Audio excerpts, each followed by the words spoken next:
मतलब कि आपका भारतीय भी बाहर वाले, विदेशी नागरिक भी बाहर वाले, तो भारत का मूल भी कौन? इसीलिए स्टैम्प पेपर में लिखा भारतीय गैर न्यायिक।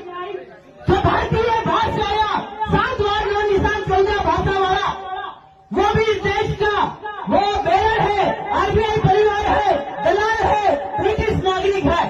क्योंकि नागरिकता अधिनियम 1955 ब्रिटिश नेशनलिटी है, ब्रिटिश नागरिक अधिनियम 1948 के तहत लिया गया है। तो जितने पर नागरिक है वो सब पर विदेशी है। नागरिक मतलब कौन?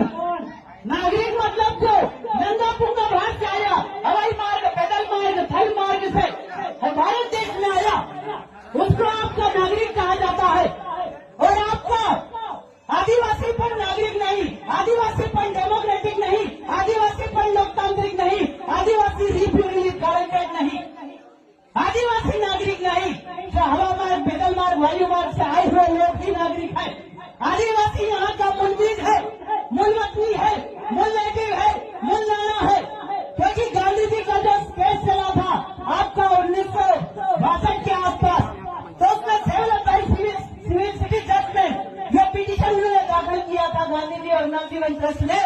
ये कहा था कि हम भी भारत का मूल बीज है, मूल नेटिव है, मूल नाना है। तो गांधी जी की जो पिटीशन है वो रिजेक्ट कर दी गई सेलत बाई सिटी सिविल जज अहमदाबाद ने। कहा कि गांधी जी आप भारत देश के मूल बीज नहीं, मूल नाना नहीं, मूल नेटिव नहीं, मूल बीज नहीं। तब से गांधी जी ने तन पे से कपड़े उतार दिए, कहा कि नंगा देश में आया था तो मेरी कोई तंगी चली जाएगी।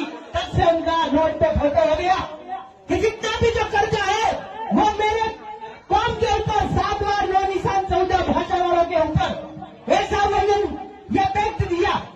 तो आदिवासी के ऊपर कोई पण एक्ट, कोई पण पैक्ट लागू नहीं होता। तो जितना भी, जैसे दादा ने बताया कि आदिवासियों की जो रकम चांदी गिरवे पड़ी है वो हमने फ्री में दिलवाई, बेशक दिलवाए, क्योंकि आदिवासी के ऊपर साहूकारी अधिनियम नहीं लगता है। तो आदिवासियों के ऊपर साहूकारी अधिनियम नहीं लगता है। तो जितने जमीन गिरवे रखी हो, जो चांदी गिरवे रखी पड़ी हो, वो जो चांदी है वो फ्री में आपको मिलेगी। आपका बुरहानपुर में ये जो आपका खकना है, वहां पे एसडीएम साहब आए थे, हमने कहा कि आपके आदिम जाति आदिवासी समुदाय के ऊपर कोई पण साहूकारी अधिनियम लगता है या नहीं लगता? तो उन्होंने कहा कि नहीं लगता है। नहीं लगता है तो एक काम करिए, फ्री में जितनी चांदी गिरवे पड़ी है वो दिलाइए, जितनी